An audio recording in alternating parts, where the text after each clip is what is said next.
Okay, so I'll begin.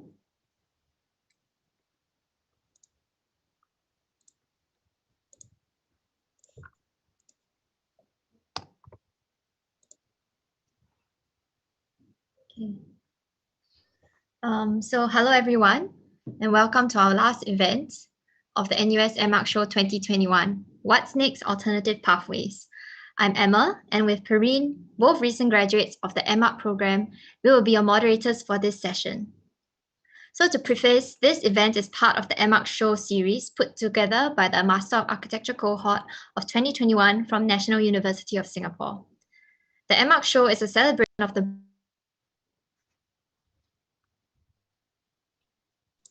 Sorry, is everything okay? Yeah. Can you hear me? Yes. Yeah. So the M.Arch Show is a celebration of the body of work put forward by our cohort, and the show loosely locates them into 5 clusters, each with a different discourse within the discipline. So for the past 3 weeks, alongside our exhibition website where you may view our projects, we have been holding online dialogues that delve into the question of architectural thesis, as well as into discussing the different threads of discourse according to these clusters. In these sessions, there were a lot of overarching questions about architectural thesis as well as about our discipline. But having completed the thesis and looking forward to what post-university life can offer, we would like to move the discussion towards what's next. So I would just, yeah, okay.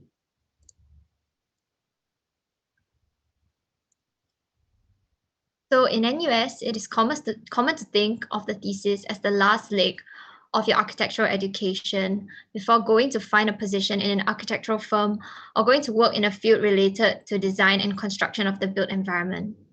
This is not unexpected. Given the perceived specificity of an architectural degree, some might wonder about the various unique and creative career paths that they can take on upon graduation, and more importantly, how an architectural education could contribute to alternative goals.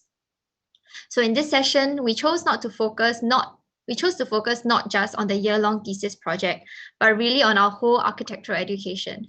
We recognize that our 5 years in Archi School is not really about training us to practice in an architecture firm, but then what else does it prepare us for? And what does it mean to be an interdisciplinary designer? So we hope to gain some perspective on these questions with the stories shared today. We're very pleased to have with us 3 inspiring graduates from NUS Architecture who have forged careers outside of the architectural office in areas such as fine arts, curation, business, and academia. So for the audience watching from our website or YouTube, please feel free to drop your questions or comments in the chat box. So we will first begin with Jefferson. As the partner and director at Art Agenda SEA, Jefferson actively leads all aspects of advisory, curatorial, and design work in the company. This includes brokering significant Southeast Asian artworks in important collections through private sales, cultivating relationships with various stakeholders in Asia, and managing all aspects of visual, communication, spatial design for Arts Agenda SEA. His interests are, however, not limited to just the art industry. Having graduated with a master's degree in architecture, Jefferson also independently manages projects in curation, interior design, and graphic design with clients based in Europe and Asia. With previous work experience in auction house, gallery, and architecture firms, Jefferson aspires to utilize his multidisciplinary background to promote the appreciation of Southeast Asian art within the region and beyond. So Jefferson, you may share your presentation. Thank you.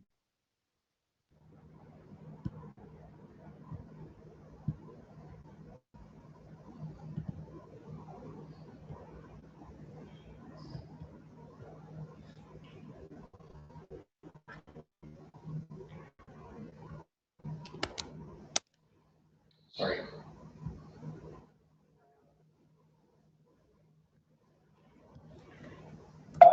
Okay. Can you guys see my screen right now? Right. Okay. So I'm Jefferson. I'm the partner and director of Art Agenda SCA based in Singapore and Jakarta. We are actually an art advisory firm based in Singapore and Jakarta, and we focus on Southeast Asian modern art. And these are some of the pieces that we handle. If you know, like some of the national artists in our region, we have Afandi, we have from Indonesia, Win Fan Chan from Vietnam, Fernando Zobel from Philippines, Georgette Chen and Chang Suping from Singapore, and Fajar Siddiq from Indonesia as well. And I guess when I started this job, a lot of people are asking me what exactly I do. It's a lot of mystery and cloud on this art industry, especially. One aspect that we handle mainly is curatorial. All the projects that we have, we always try to angle it in a certain way to highlight certain historical issues, historical discourse that's oftentimes neglected or not highlighted by the institutions or any other public institutions. So our company, we have a wide range of talents and skills as well, from writers, designers, and of course, sales as well, and researchers, of course. So the things that under curatorial, we always organize exhibitions. So the two images that just popped out earlier is an exhibition that we held last year. The upper right is an image of Georgette Chen painting in our gallery, and also another Singaporean artist, Amin Ting. On the lower right, we have an exhibition that we held with our gallery partner in Taipei. We were exhibiting Chong Suping, also another Singapore artist. And just fun fact, I guess, if you don't know who Chong Suping is, behind the $50 note, you're actually carrying Chong Suping's work every day. So at the back of $50 note, there are actually two artworks. One is Chong Suping drawing salted fish, and the other one is Chen Lunsi Gibbons. And the two are belonging to the national collection, basically. And apart from exhibiting at the galleries, we also exhibit at art fairs. But of course, now the traveling part is a bit inhibited. So we are focusing on a lot on Singapore programmings.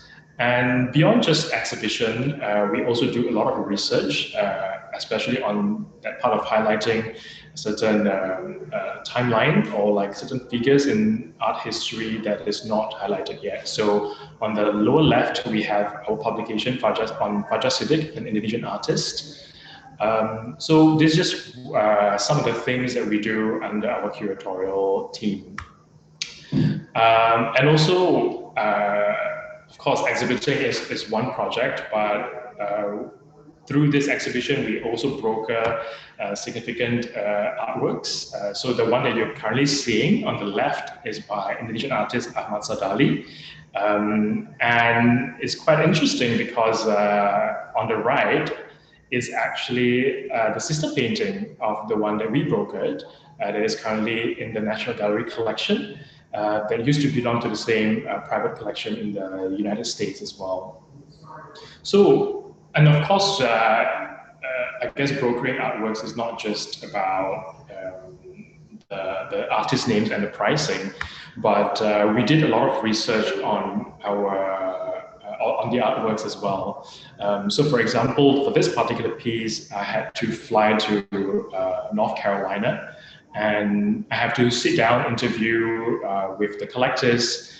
This is the photos in the collector's house. And basically, we are overseeing from the marketing angle to basically research on the personal archives, and as well as packing and shipment as well to, then it was Jakarta. Yeah. And apart from the Ahmad Sadali, we also handle artists like Georgette Chen. So if you've been to the National Gallery Singapore recently, there is a retrospective, the second retrospective for Georgette Chen. And this is one of the pieces that we've brokered. I think this was in 2017. Now belonging to private collection, but this piece was also exhibited currently at National Gallery Singapore. And I guess, how did I start in this particular industry? I think when I started, I was actually interning at one of the auction houses, Christie's. And this was actually after my A-level. thinking that, like, heck it, like I thought I'm going to be an architect, and I know that I will be interning at architecture firms for the rest of my life and also working there. So I was like, you know what, I have to dabble, I have to work some in the art. So I applied to Christie's and I got accepted. So I think that was sort of an eye-opener experience for me. Although like this is a very simple slide, but it actually captures a lot of things and a lot of works behind it. So from sourcing, for example, to when we received this particular image from, I think this was from a private collection in France. We're so excited about this. We have to research a lot on this piece. So we have to find the authenticity, the condition, and to find like whichever publication that has published this particular piece, to write a catalog essay, and of course at the end of the day we have to market it to the collectors. And this was one of the record prize for this artist, Vin Fan Chan, then. And on the left was in Hong Kong. So our sales is Christie sale takes place in Hong Kong is biannually, and I oversaw. I saw everything that from the beginning to the end, and that was very eye-opening for me. And after that, I still. When I was studying architecture, I was still helping Christie's as well, and also I was interning at the different art galleries at the same time as architecture firms as well. So how did I basically incorporate what I studied in NUS to what I do right now? When I joined, I think I wanted to find my own niche skill, I think, because I'm entering a new industry, and I was thinking to myself, like, what would set me apart from any other fine art graduate, for example? They would learn the history better, they probably write better than me, they probably are more exposed to the industry than me. So I was looking for a specific angle where I can enter, and that was actually design. So I was working with the auction houses, galleries, started with just some simple like graphic design photography for them. And then I think they trusted me more to talk to the clients as well, because they know that I understand more of the art as well. And that sort of like shaped my role currently at this company, where I managed sort of overall design. Not just spatial, not just graphic, but also like how the curation would work together within this particular exhibition. And of course, from the ideation to like talking to contractors and overseeing the construction on the day itself. Another art fair that we did as well, this is in Jakarta. One of my favorite projects that we did on the lower right picture, there is one small painting by Raden Saleh. So it was actually very fun for me for this particular project, because I am Indonesian, and I also recognize that as sort of like my niche region as well. And we were just excited to see like what can we bring for this particular project. So although like, of course, I did the design, but also I have to write the essay for this exhibition, and I have to talk to the different collectors. I mean, we have about 50 artworks then. So like liaising with collectors, and also if you see there's the Ahmad Sadali there inside as well. So overseeing shipment from the US then, and then like managing the logistics in Jakarta as well, plus the construction of the booth, and basically the overarching theme of the presentation. So that was sort of like, I think, my competitive advantage, if you can call that, what I can bring to this industry when I kind of said that I'm done with architecture. Yeah, so I think there are other few questions like I'll stop sharing my screen as well. I think there are a few questions of like what challenges did I face? To be honest, I think when I jumped into the art industry, it was very welcoming in a sense that, we have a lot of people who are in the industry from different backgrounds. So I was not really questioned of my credibility because I did not study fine art. I think it was more of the youth part that I'm still like quite young. I was a fresh grad then. So that was just basically how do I catch up my knowledge to talk to different stakeholders so that they actually trust me in the project. I think there's another question. The guideline was why choose other industry? Why did I leave architecture? I think I already have that interest in the first place in fine art, and I think it was just for me maybe like finding my way home. Basically, I did not really like jump because I hate architecture and I just want to move. I find it actually like quite. It plays to my strength by studying architecture and also coupled with my own interest, basically.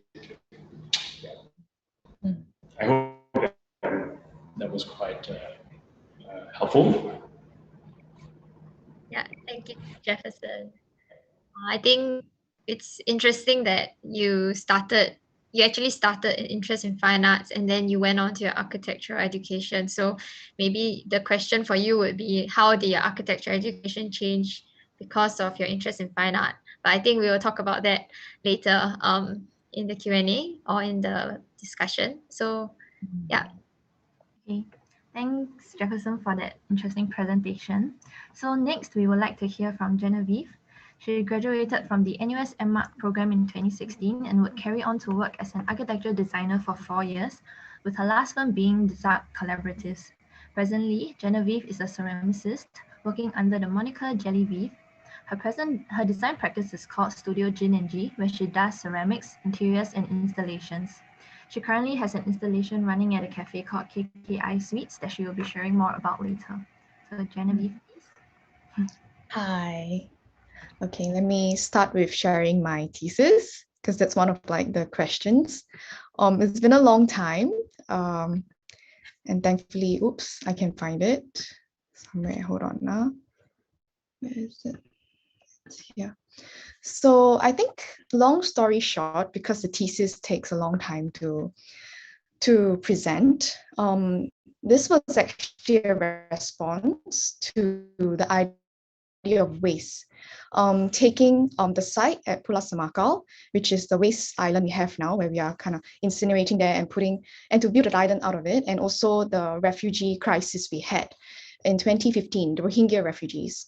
So the entire project is really taking all these things that are seen as waste, refugees, rubbish, and then kind of turning them and changing the perspective of waste into something useful, and really questioning the entire system in Singapore, the waste system in Singapore that hasn't made much progression for the longest time. So I think during the critique, one tutor actually said, "Oh, is this art or architecture?" So I think that line stuck with me for a very long time, and I think I went on doing design in architectural firms that kind of hovers in between art and design. For example, Zach, it's headed by Randy Chan. So I think he's also a prolific artist in Singapore who his practice is kind of like an in-between. And basically the direction I went into, maybe influenced by that statement or not, I'm not sure, is trying to answer to that question alongside with the whole idea of waste. But I think today, I think we're going to concentrate on the idea of this between art and design, and also in terms of different scale. Because if you look at this thesis, it's actually an urban project. But because it's an architectural thesis, we had to go down to like the details and then also to an architectural scale. So from here, it's an urban plan that is progressing with time. There are different phases. And then two, a building within one of the urban planned area. And then two, the details of how it's constructed. So I'm actually very interested in how things are being made. And I think this carry on beyond my practice, beyond architecture. So moving on to what I'm doing right now, I am a ceramicist. And I think I started ceramics at a very young age.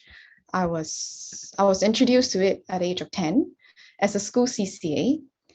And I went on, so it's been, and then after that I continued for 3 years and I stopped for a very long time until after graduation, because I kind of knew that doing architecture wasn't fully what I wanted, because it doesn't give me absolute creative freedom, which I thoroughly enjoy. So ceramics gave me that. So so as I was working for those 4 years, I was actually, my weekends were spent at the wheel, at the studio, making things. And from there, it started to gain traction. And then eventually last year, I left my job, my full-time job, because I think Gallery & Co, I think it's closed now, but before the circuit breaker, there was this show, Matisse and Picasso show, that was coming to Singapore.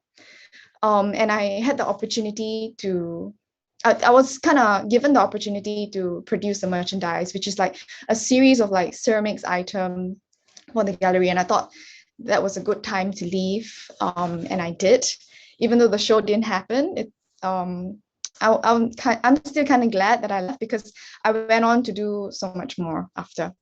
So like, why ceramics? Beyond the fact that it gives me absolute freedom in the creative aspect, I think what interests me the most is that it can be found everywhere. Like in this photo, you can see it's the roof tiles, it's bricks. Bricks are made of ceramics, it's clay. And then your WC, your floor tiles, and your plates and your bowls. So I think typically, if you look at ceramics, you would think that it's just like a vase or a cup or like a plate or a bowl, right? But I think to me, when I see it, I see so much more. And that's just the possibility of this material is just endless. And this is what I want to share today, because I think that's what I'm trying to do, to show the endless possibility of this material. So as you can see, I work through like different scale, because I'm very interested. I think maybe because of the architectural practice, you look at the macro scale all the way to the micro scale. Like the thesis is from the urban scale all the way to like the details of a building. So I started off with cups. Obviously, that was the easiest thing to start with.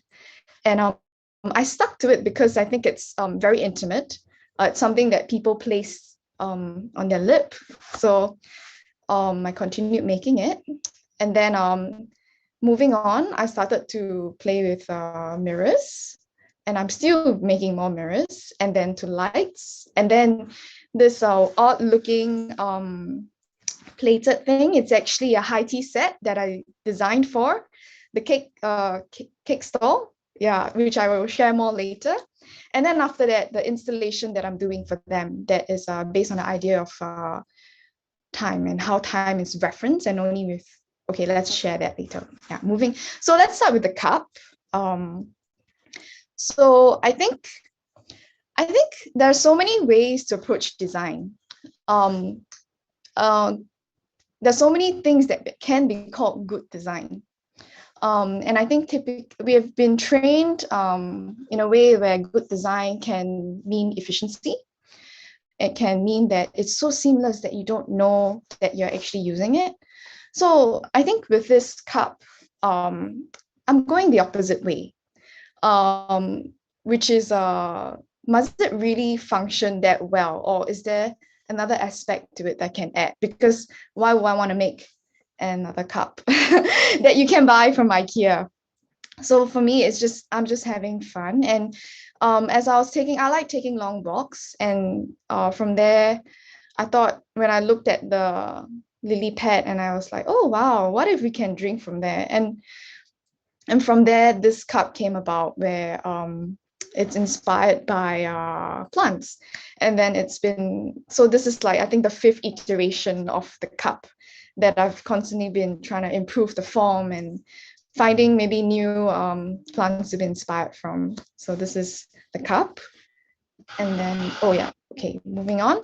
So this is another cup. So I think pushing the idea of a cup, I mean, a cup, it's probably one of the most primitive tool that we've been using since the beginning to hold water, right?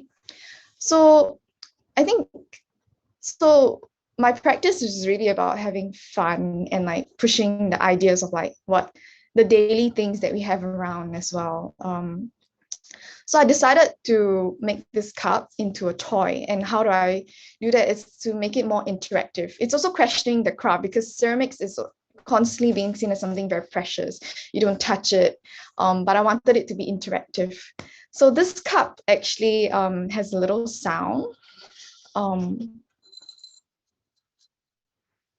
that goes. So yeah, so it's kind of giving. So yeah, I'm just trying to make a cup more than what it is by making it fun and interactive. So this is another cup that I've made.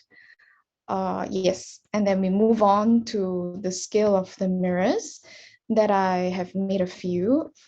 Yeah, so usually you typically wouldn't, I think in Singapore, you don't really find ceramicists making mirrors with ceramics. Yeah, so this is it. This is called the moon, inspired by this ancient Japanese saying that the moon is more beautiful when it's partially obscured.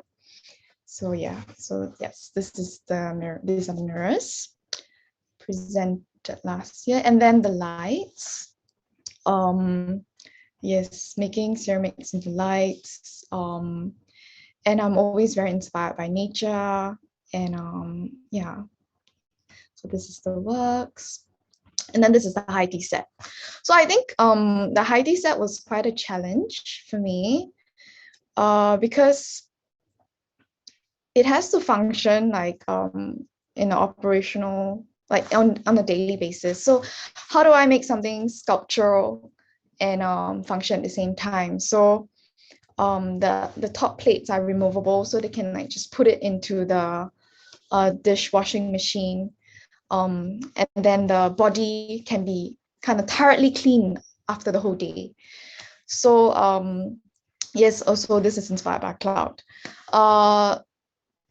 So why did I meet so why did I do this was because I think Keiki Sweets they are one of the best patissiers in Singapore, and they've been pushing like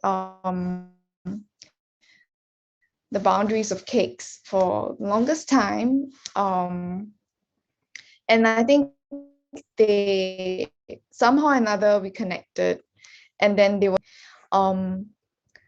beyond what it is, because typically the high tea is served in like a bird cage or like some steel structure.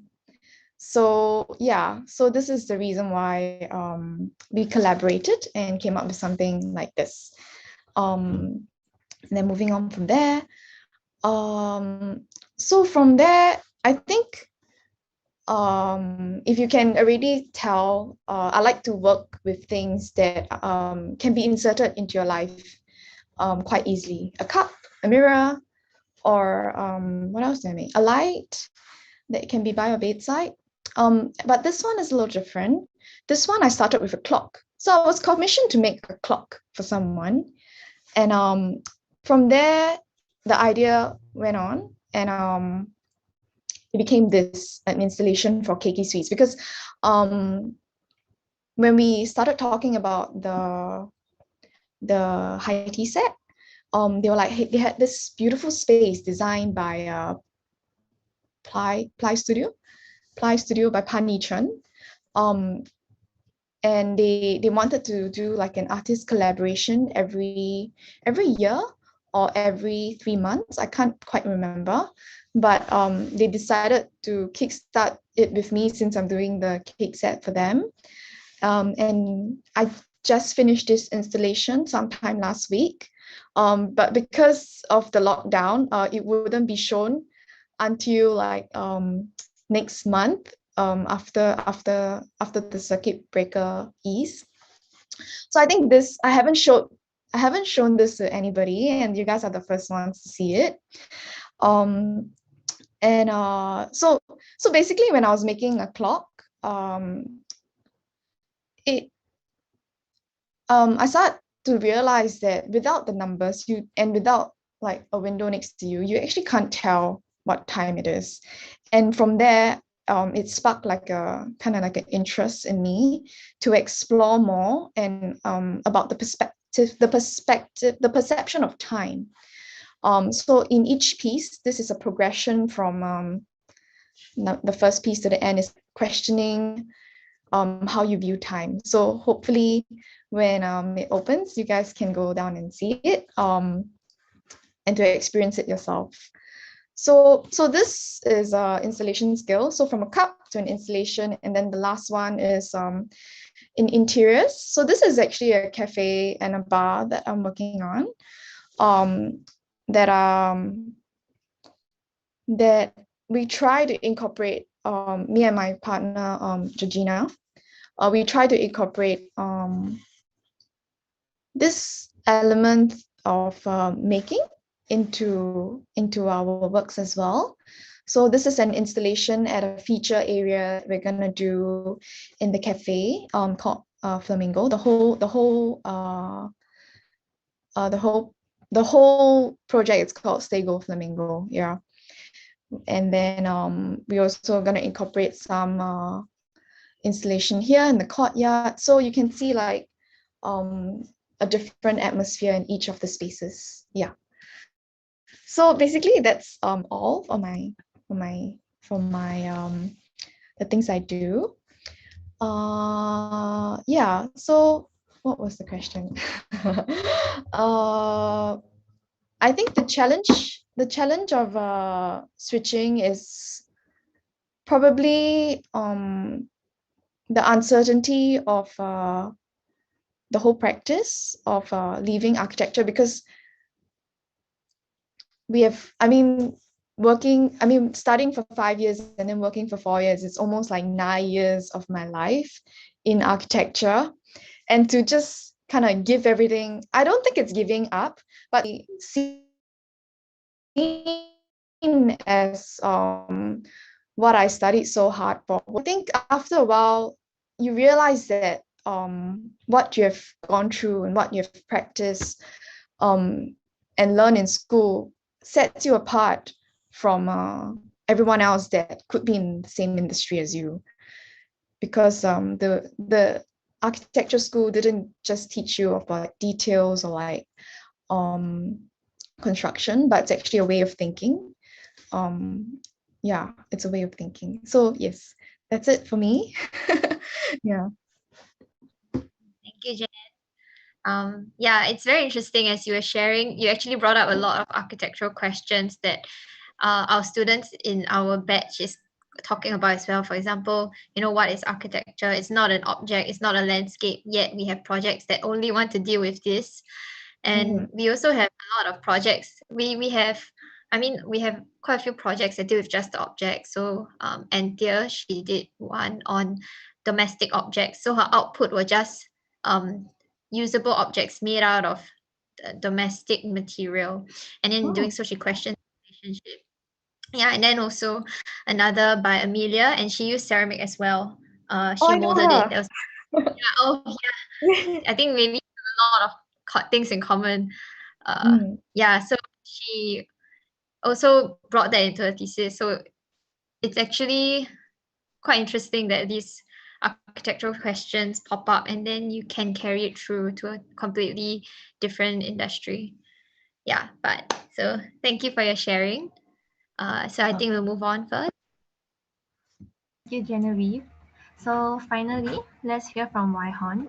Wai Hon graduated from the NUS M.Arch program in 2007. He worked at Lacquer Design, Studio Milo, and Attic Design before coming to form his own design practice, Thesis Design, in 2014. A year later, he became a partner of a bar he was designing at Gilman Barracks, Red Baron. Wai Hon has also been teaching at SUTD, Glasgow School of Art Singapore, and NUS for a few years.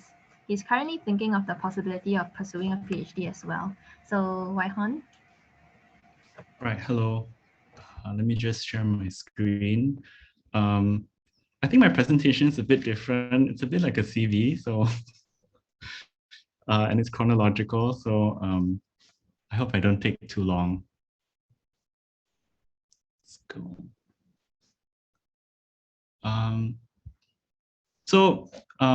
Maybe can you see my screen? Okay. Hold on. Okay. Okay, so maybe I'll just begin with my thesis project. This was 2006, and my thesis project was to think of what the Malayan Riverway Land could be. At that point, there were still trains running on it, and I was quite shocked that, or surprised that the URA had no plans for it if it was ever returned. I had a very exciting time and scary time walking on the railway tracks that year, making sure I don't get run over by the train. And I found a very delightful thing that's happening in the railway tracks, which was that there were a lot of community gardens around the tracks. And then I asked my thesis supervisor, hey, actually, this is my site analysis and I don't really want to do anything. And he said, no, you have to make architecture. So I made a train system along the railway track. Okay, so after that, actually, while I was doing my thesis, I actually started working already. I was working for Kershing, and I knew her from a year out when I was at Woha, and we were working on the National Gallery. So this was together with Sunny Chan. I think we got second or something. So take note of these two projects, Railway and National Gallery, because it's going to come back again.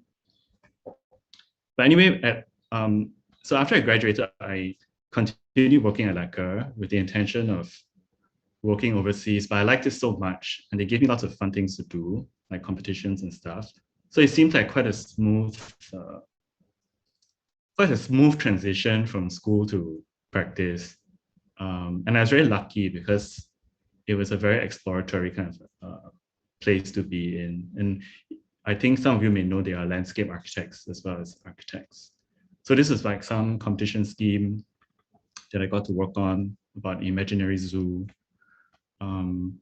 This was a project that we envisaged naturalizing some of our canals. Didn't get implemented, but I think now PUB is doing this. I also got to design like fun things like this garden maze in Sri Lanka, not built, but fun to work on. It's in a tea plantation. I also did like some real things. So this is a staircase at SP. I don't know whether any of you are in SP, but yeah, I designed just this staircase.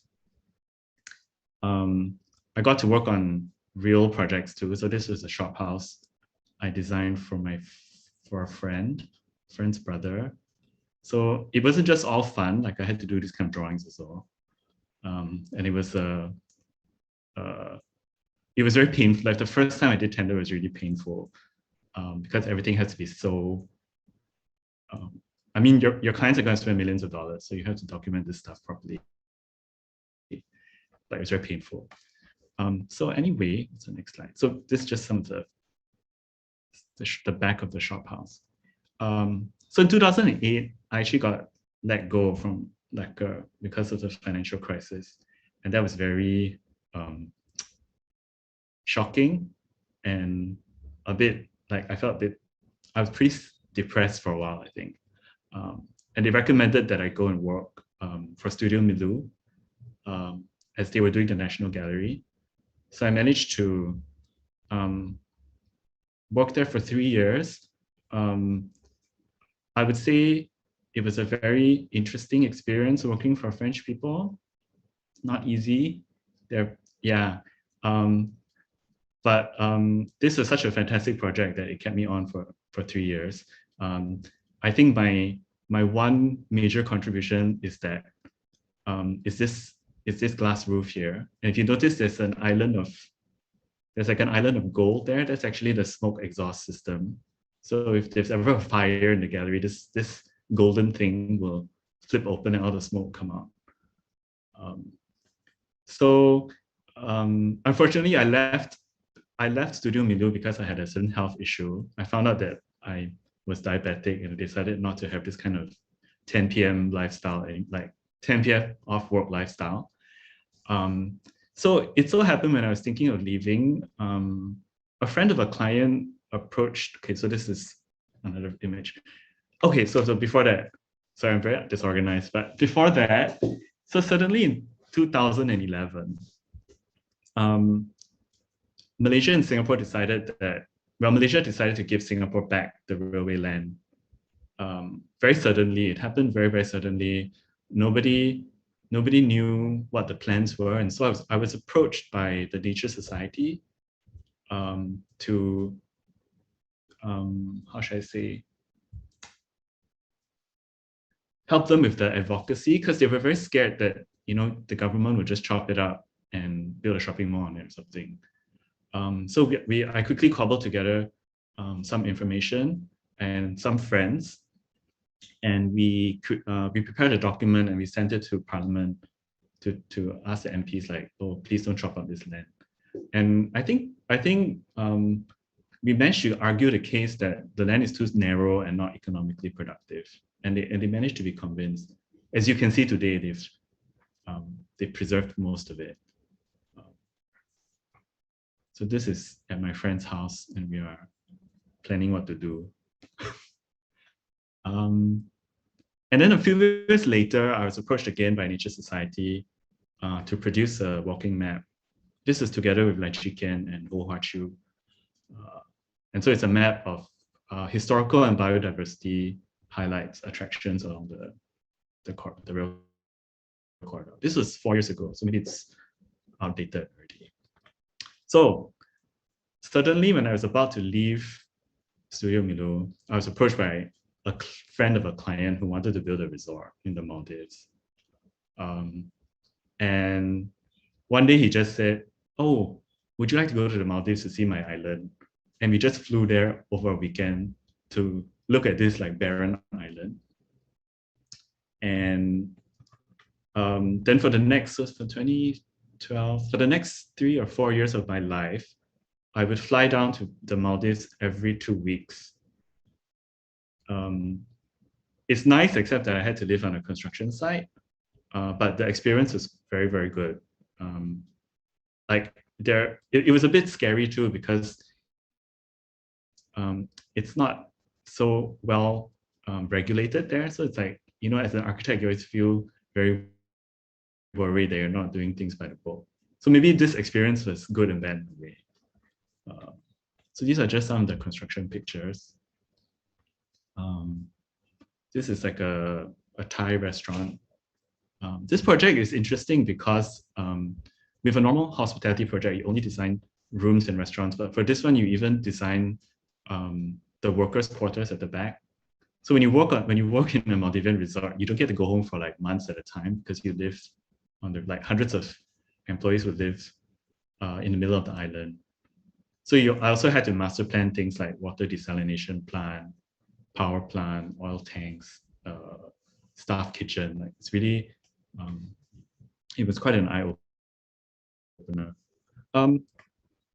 So the one thing so maybe the one thing that I've always liked doing is making small details. So the one thing that was nice about this Maldives project was I got to visit Sri Lanka every week, every 2 weeks also, because we did sourcing there.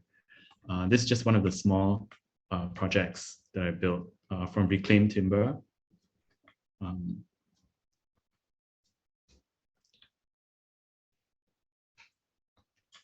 Okay, so at this point, let's just say the Maldives project was completed, and I decided that I would set up my own company. So previously I was like partnering a few friends, and now I came out my own properly to do. I mean, you almost always wind up doing interior design first, and realistically, you see the money a lot faster when you do interior design because projects only run for 3 months. So these were just some of the projects that I was doing at that time. I really like small things. I like details and things. Like I actually, National Gallery was a real burden for me because it was so big and I couldn't really, I felt like it was out of control. So I like small details. This is the apartment I did for my friend. Another apartment. This is one of my favorite projects. It's for a couple who used to live in a house and their kids like to climb, but they moved to a maisonette and the kids couldn't climb anymore. So they removed all the railings and made this kind of climbing net for them. I think it's illegal, but so these are some other projects that I think I really that I was working on. Quite simple stuff. As you can see, I don't really like railings. And also these were all taken like without furniture. So the other thing is that the projects usually look quite bad when all the furniture is put in. So at this point, I was approached by a friend to bid for an F&B space at Gilman Barracks. And this was 2014 or 15. And we managed to, at some point I just told him, hey, you know, I wouldn't mind being a minority shareholder, like maybe 25% shareholder of this cafe. So just like that, I became a part cafe owner. So sometimes Gilman Barracks was busy, but most of the time it wasn't. If some of you have visited Gilman before. So this was, these are some of the events. So when there are events, the business is very good. And this is the first time I was like in F&B, and it felt kind of strange to have this kind of cash terms business. Like you can sense the returns very quickly. And so every little, you're always on your toes. It's not like an architectural project where you prepare everything and let it run. F&B is like you run it every hour. So it's stressful in its own way, but it's also fun in its own way. What's next? So we had a very good pastry chef. We became very famous for this thing called quinoa goreng, which is fried goreng with quinoa. The other thing, I mean, I think the only way I used my design skills was to create graphics. There's a graphic of a quinoa goreng. At the end of our lease, we decided that we were actually losing a lot of money there. The footfall is very low. This is a picture of the cafe getting demolished. But luckily, we were invited by the Projector cinema to take over their bar. So this was like the next phase of Red Baron. That's me drinking wine. So we changed the name from Red Baron to Intermission. And so this is where we started to get slightly more interested in events. So a lot of the screenings would be paired with events. So if like they had Rocky Horror Show, then maybe we would have some event before that that's related. Or if, yeah, I'm not sure if any of you have been to the parties, but yeah, they were pretty wild parties back then. So this is like the night scene. It becomes slightly more it's that red light. It really gives it a lot of atmosphere. And so actually 2-3 years ago, I sold the bar to the cinema, and that kind of effectively ended my involvement in F&B. So I still go there and drink a lot when I could. Over here you see, so this is when I started teaching. So I was teaching at Glasgow School of Arts, Singapore, and then a bit of SUTD, and then finally now I'm at NUS. And this is just an exhibition of my students' work at the Projector. It's a project about how to reconfigure a cinema. So this is where all the worlds start to collide. So this is me teaching. This is, I think, creating Dean Studio. Recently, I ran a studio about mosquitoes and architecture. And it kind of got me thinking. And so this is where I'm at now. And I'm kind of thinking, like people have asked me whether I want to do a PhD, and I've been thinking about it seriously. And I might be doing it about mosquitoes, but I'm not sure. Yeah, so that's where I'm at now. It's very messy, but you have some questions, right? I think the question, so I think the question about, I've always felt like, I secretly never admitted this, but I felt that I knew that I wanted to study architecture from a very long time ago, like when I was very young. But now I think I wanted to go to architecture school. And I really had a lot of fun in architecture school, but I don't think I wanted to be an architect, because I knew that architecture school was special. It makes you see the world very differently from your friends. And so it's taken me a long time to finally realize that I just want to go back to school, but this time as a teacher, and just practice a little bit on the side. Yeah. So who knows how it will change in another 10 years, but this is where I'm at now. All right, thanks. Thank you, Waihon, for sharing. And yeah, I mean, you did so many things. Hope it didn't take too long. No, it's okay. Really a journey through many different industries and endeavors. Yeah, so thank you to all of our 3 guests for sharing your personal stories. And I'm sure even though it seems so, smooth sailing now, you can condense it into a 10-minute presentation, but I'm sure you had many difficulties and questions as you navigated the field that you began in, architecture, and then you moved into a wider field of design, and then you just maybe weaved in and out. I don't know. Yeah. So so I think we can go into the discussion. From what we hear, actually, maybe we can start with the question that was asked. I mean, Jefferson and Jen, or Jefferson from the beginning of when he ended up, he kind of knew that his heart was somewhere else. I don't know, and then for Jen, she fell in love with ceramics at a young age, and then and then Waihon, you thought you wanted to be an architect, and then you realized it's just about the school, and I don't want to be an architect. So okay, maybe we'll ask first, like, do you find it difficult to make this, and do you face any sort of opposition or difficulties? And then the question from the floor is that it seems like some of you did not join NUS M.Arch with the intention of becoming an architect. And if you could go back in time and not spend 5 years on the degree, would you do it? Yeah, so Would you like to go first?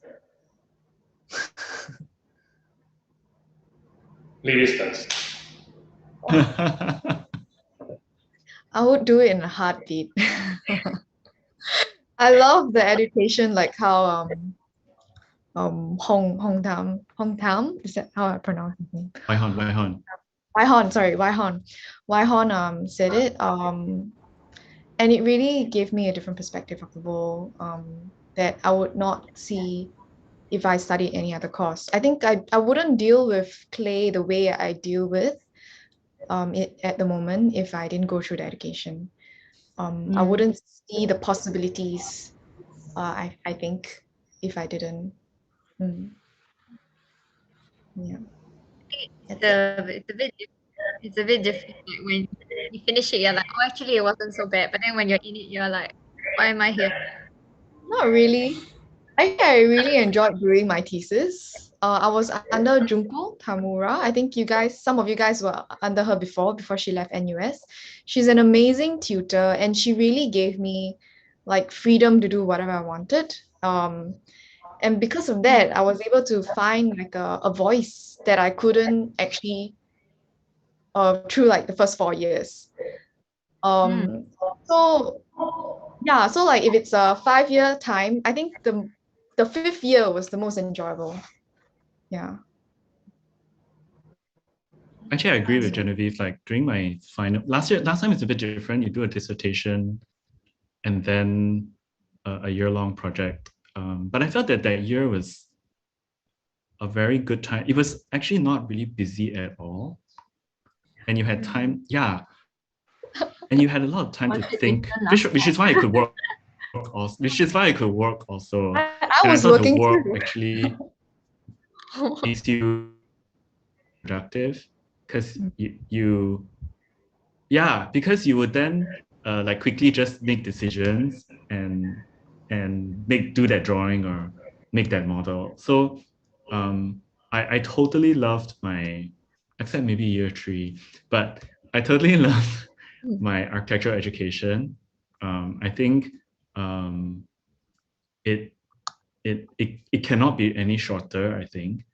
And also it gives you it's actually a very broad education because you're designing space and everything happens in space. So you need to kind of know everything. And then because of that, you also get to be, you get to pursue any kind of interest that is spatial, which is so many things. Exactly. Unlike engineering or whatever, or accountancy. Oh my God. My dad wanted me to be an accountant. Okay. Jefferson, what about you? Oh, okay. Just to clarify, I actually wanted to study architecture, but along the way, I kind of like wanted to go elsewhere. But the question whether I would, yeah, I would do it again. I mean, like, I met like some of the best people, like, still one of like a few of my best friends I met during architecture. But apart from that, knowledge-wise as well, yeah, I really love it.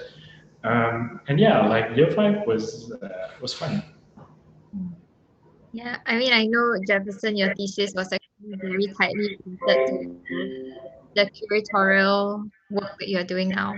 Yeah, so for my thesis, I actually had a trip to Georgia, and I was kind of like mapping the art spaces in Georgia, talking to the artists, and I think I was sort of like being aware as well that okay, if I want to move to another industry, I need to know some of the stakeholders. I need to make a network somehow. So that was sort of like an excuse for me to actually travel and meet up with new people as well, and at the same time do my thesis. Yeah. So, in all of you made that switch. Do you think that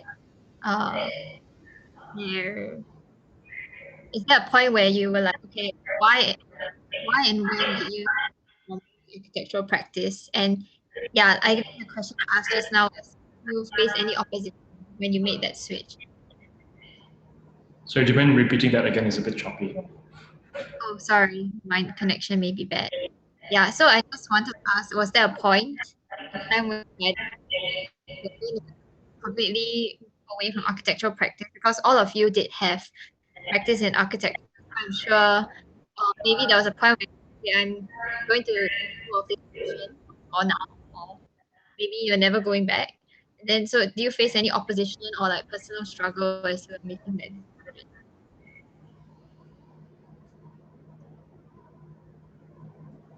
Okay, I'll answer first. Not so much. I did a few internships during my studies in NUS architecture as well, and I think same like with Waihan, I was actually hospitalized in one of my internships. So there was what kind of like a wake up call as well for me. But apart from that, like yeah, like I know like the job description would be more exciting. The kind of range and projects that I'm going to do would be more exciting as well. Meeting with people.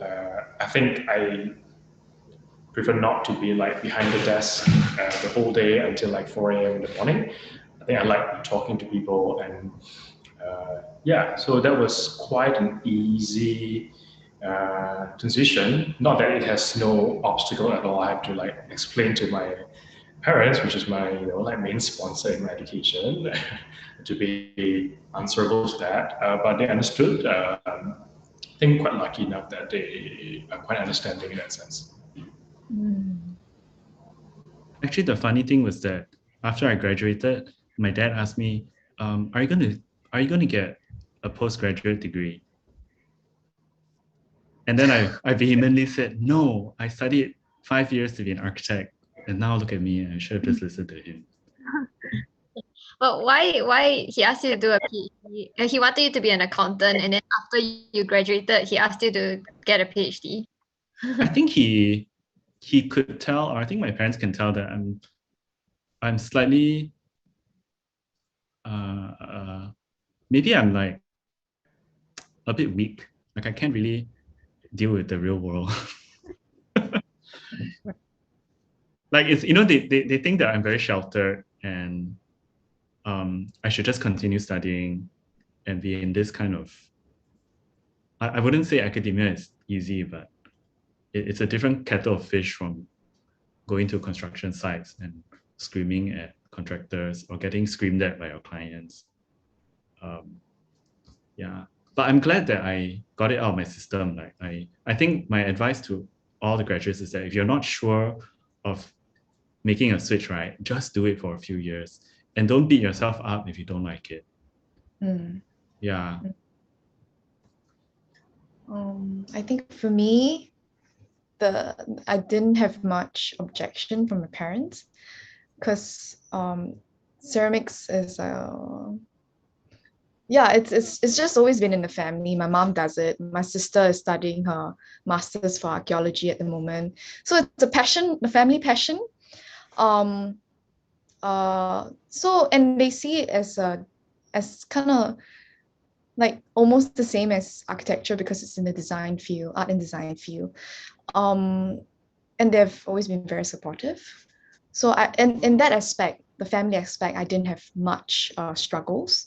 The struggle was within myself, whether I could give up the construction ends of things, because I actually really love architecture, construction. But I think also my family saw how late I was working every day, till like 12 a.m. 12 a.m. every night. I think Zarch is because we do a lot of competition in Zarch, and I enjoy like the momentum, but it's not sustainable in the long run to work that way. So that was one of the reasons why I left as well. It was actually a sabbatical. When I left last year, I told myself it was a sabbatical, it's a year of sabbatical, and I wanted to do to see where this takes me. It's 1.5 years ever since I left, so I'm not sure where it's gonna go. So far it's not too bad. It's been fun, and so it's just one project after another that came along. People just organically came to me to tell me, hey, do you want to do this? Do you want to do that? And if there wasn't anybody like during the in-betweens where I don't have projects that are given to me, I do my own things. So the great thing about doing ceramics is that I'm able to develop my own works when there's no other projects. I think for architecture is a bit hard because to build a building or to do something of like this of that scale takes a lot more financially. So that is a shame as well, because we don't have much space, and construction is so expensive in Singapore to be able to experiment that way. So in a way, ceramics, to me, it's still like architecture, but you do it on a smaller scale, and you can experiment it so much faster. So yes, does this kind of also answer to the next question? What steps did it take for you to grow your interest in a viable practice? Yeah. So on the weekday you work, on the weekend you do your own interests, and then you don't have a social life for a while. Yeah, so that's how I did it. My social life was my ceramics for like a good 3 to 4 years, and then the first big step was a shop in KL called Snack Food.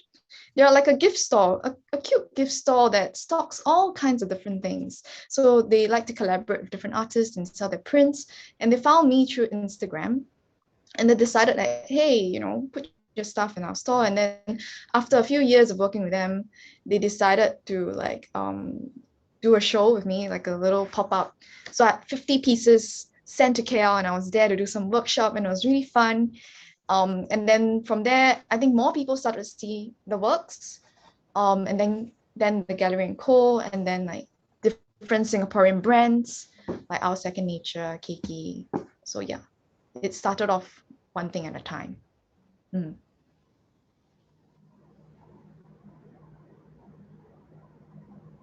think a follow-up question to Genevieve can be like, so right now your the way your practice works is that you wait for people to collaborate with you and find you and ask you to. I don't wait. I wouldn't say wait. I'm not waiting. I think so. One reason why I left architecture was also because I think I like to have my own voice. There's so many ways to approach design, right? One is like, okay, so a designer, you would design for someone. It's someone else's vision as much as it's yours.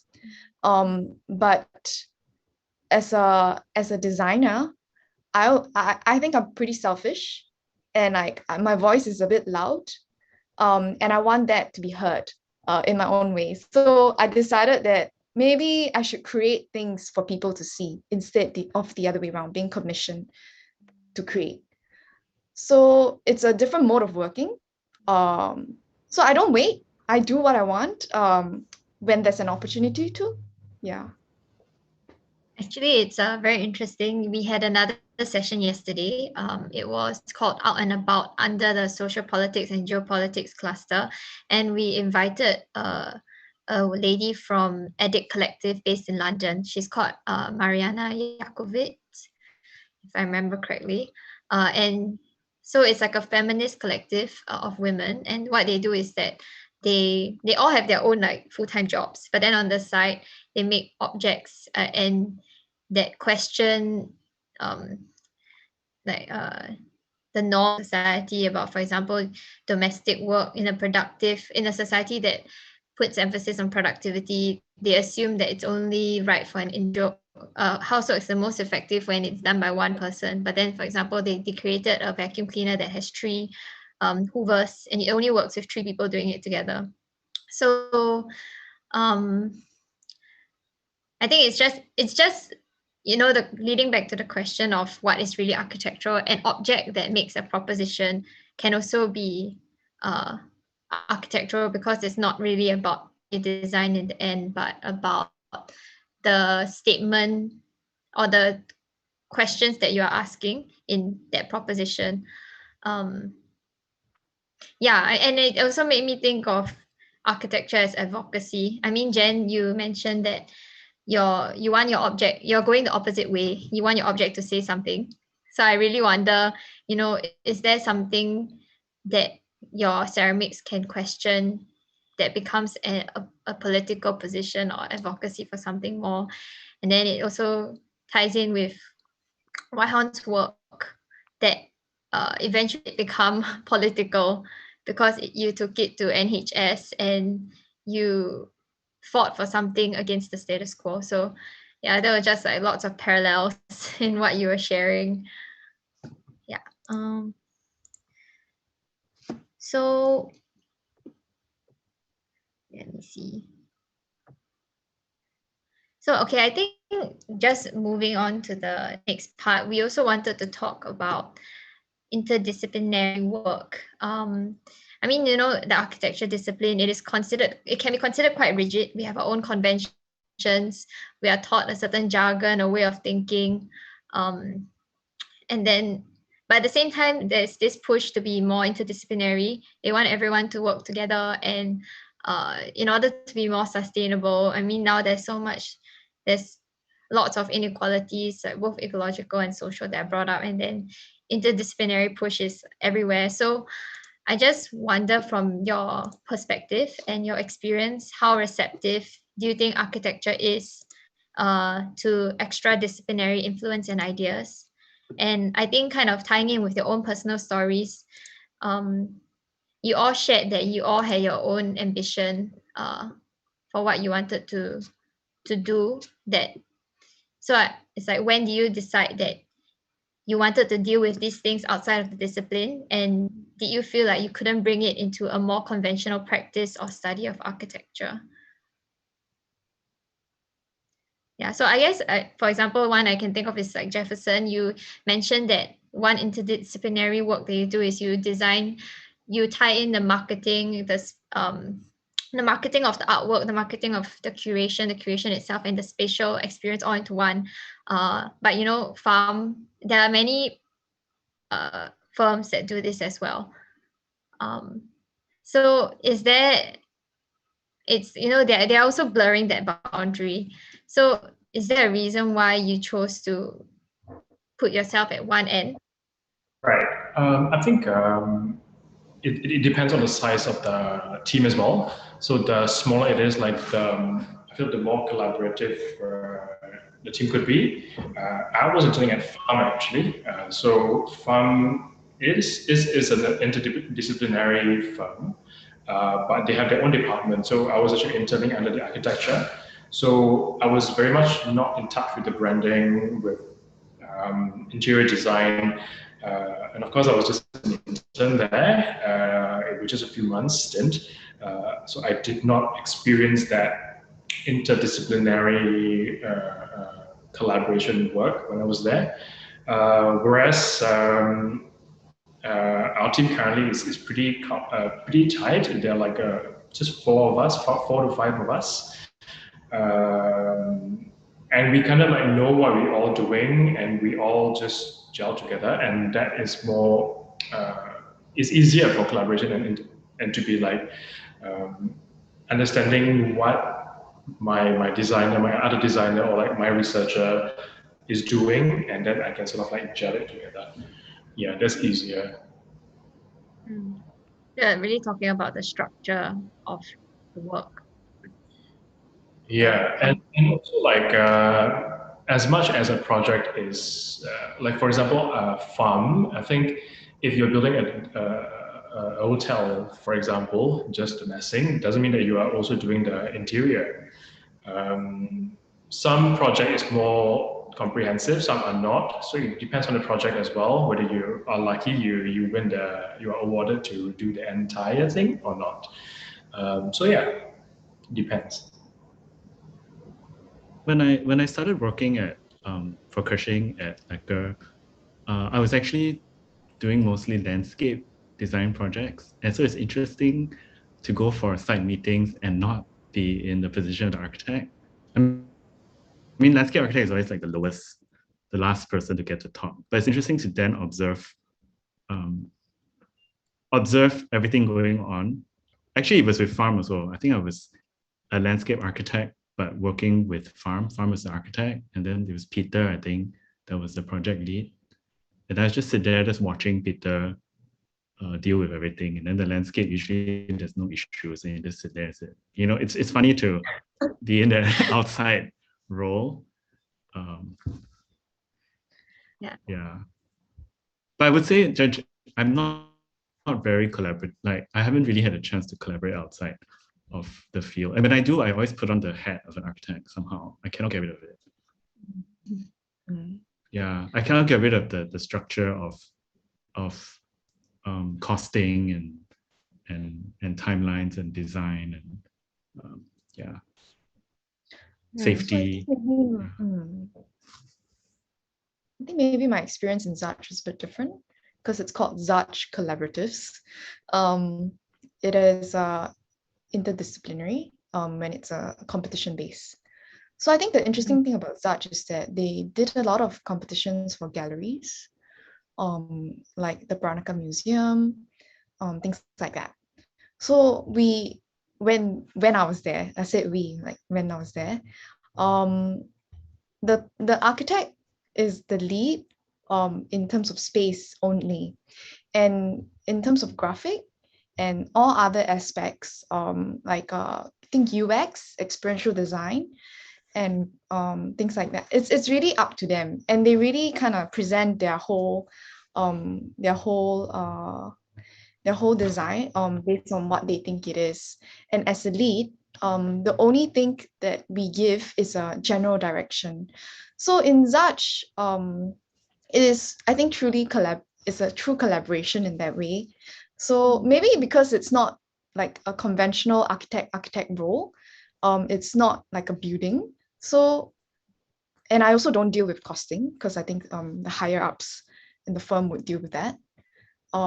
Yeah, so that way of working was pretty interesting because you really start to trust people for their own expertise, and you understand that they are the expert and we are just like tapping onto their expertise. Yeah. I think just we will wrap up soon because we're almost reaching our allotted time. Maybe I'll just quickly share a comment, and then if you have anything you'd like to add on, because I think some of you touched on it already. So one of the comments are, thanks everyone for the honest sharing. I would love to hear if the architectural education helped you in other aspects in creative practice as well, specifically in running a business. Sounds boring, but it's something I'm interested in. In today's world, agency mostly comes from money. Wonder if it helped you think about return of investments, marketing, and etc. So Not at all. Yeah. Okay. You need to learn this the hard way. There's no way the school can teach you this. So you need to know, like, the first time Ira sends you a letter or Accra sends you a letter, all these things will give you a small heart attack. But actually, you need to deal with this when, like, always hire an accountant. All these things, you can't learn it in school. And I don't think it's the job of the school to teach you this kind of thing. The school cannot teach you every single life skill. You have to learn it in life. But Singapore is a very easy place to do business. The tax form is so easy to fill, and the accounting is actually quite simple. But all these things, like, you just have to do it once, and then you won't be so scared anymore. Although I still get scared when I get Accra letters.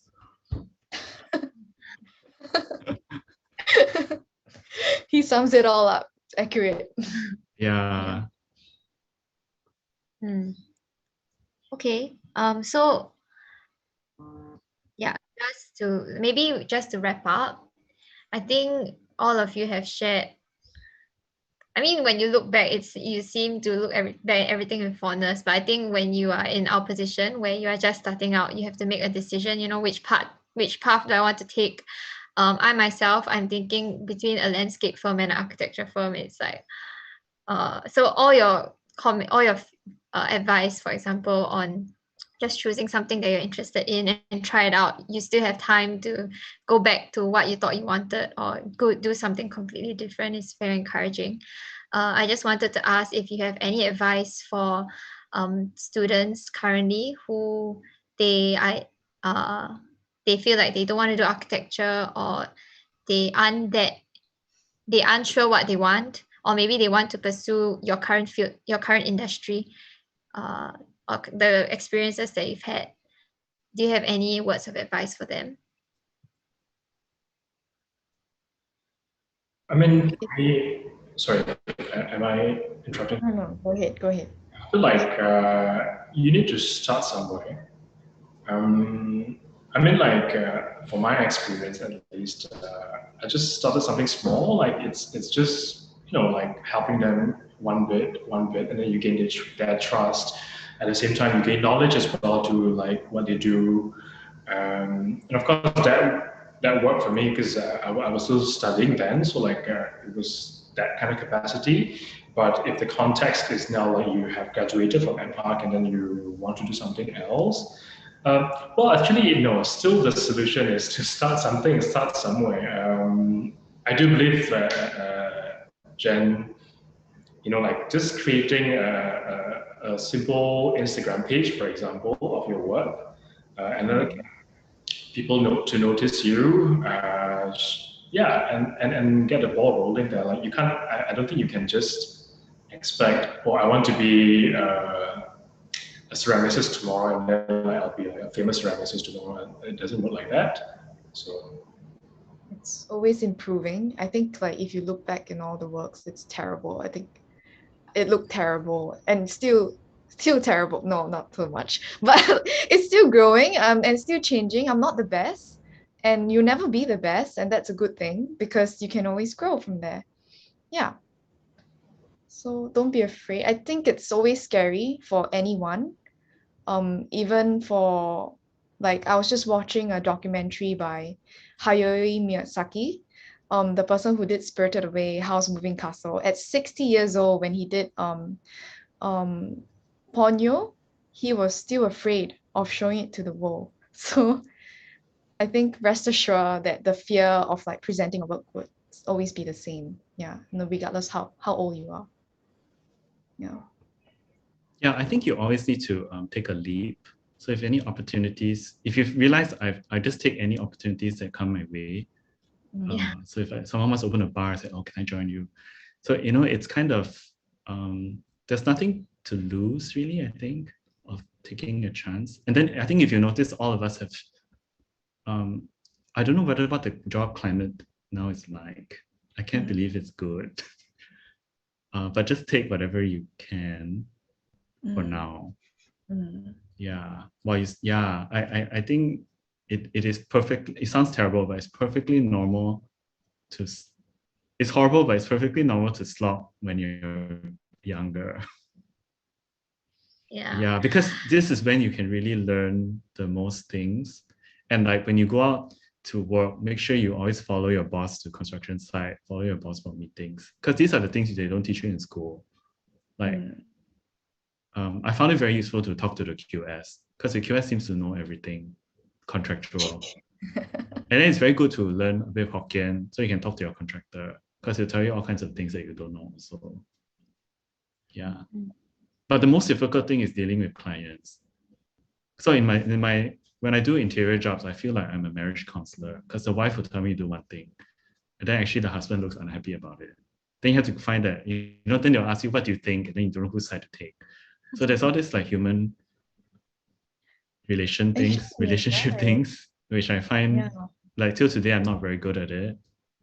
Yeah. I think that practicing architecture for 4 years taught me a lot about that. I think that is extremely useful. Yeah.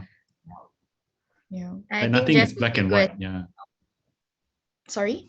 Nothing is black and white. Yeah. Sorry. No, okay.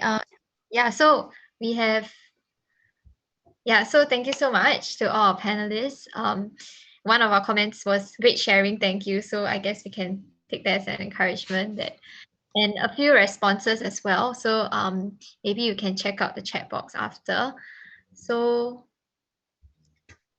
one comment from Prof. Lilian Chi from NUS. She says that the burden and blessing of architects that we believe there is a fixed profession for us, but perhaps this is not really true and an obligation we impose on ourselves. So I think now it is increasingly true. Many people realize that, and especially all of us here. Yeah, and another is I think there's opportunity for money to be interesting to talk about in creative practice. Rainer de Graaf seriously, but also ironically, considers real estate markers as design driver, as an intellectual pursuit rather than as a taboo that we don't like to discuss. especially for designers who are not as financially privileged. Yeah, so just some comments there. So I think we will wrap up here. So once again, thank you to all of our 3 speakers for agreeing to spend your Sunday afternoon with us, as well as our audience for staying on with us. So this session also marks the end of the month-long NUS M.Arch Show 2021. So just to give some context, the event was initially planned to be a physical exhibition, and we had prototyped and planned much of the setup before the tightened safety measures in May. So one thing that we have to be grateful for is ACE-PLP, which many of us in NUS, we know for their fantastic printing services. They had actually generously agreed to sponsor our printed collateral for the exhibition, but of course, this was not realized in the end.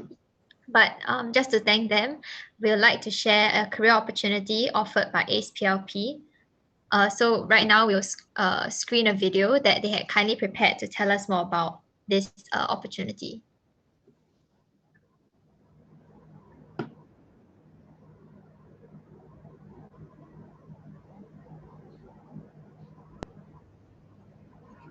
Good day, ladies and gentlemen. Welcome to ACE-PLP. We are about to present to you a career opportunity. ACE-PLP provides digital services to build environment, and we have a popular 26 months ACE-PLP career advancement program to groom you into a BIM professional. In our 26 months program, you start by going through the first 2 months of classroom training on different software commonly using in the industry. Engineering professionals pay us to attend these trainings, but you get them for free, and on top of it, you are paid to attend these trainings. After that, you go on different types of assignments throughout the rest of 24 months, which are very important because actual experience is truly valued by the employers.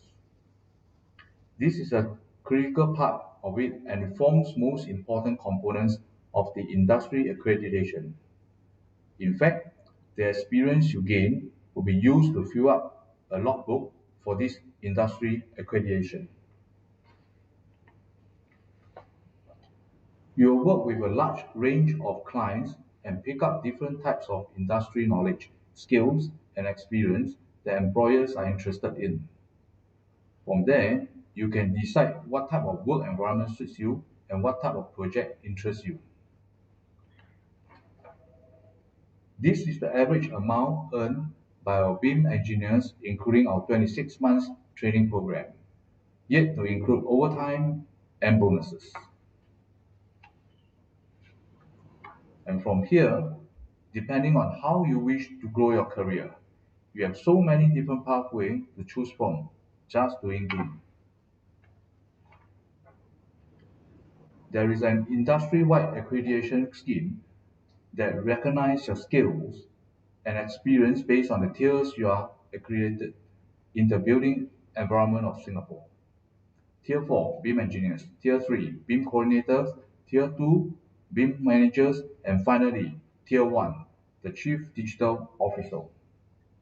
Let's say you decided not to continue in the BIM track. There are still plenty of other jobs opportunities that you can explore in the built environment. The skills and experience that you gain from this program is very versatile. All right, coming to the next steps, you might want to contact me for further understanding or email your resume directly to jobs@aceplp.com.sg to arrange a face-to-face discussion.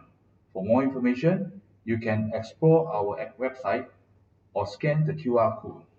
Thank you.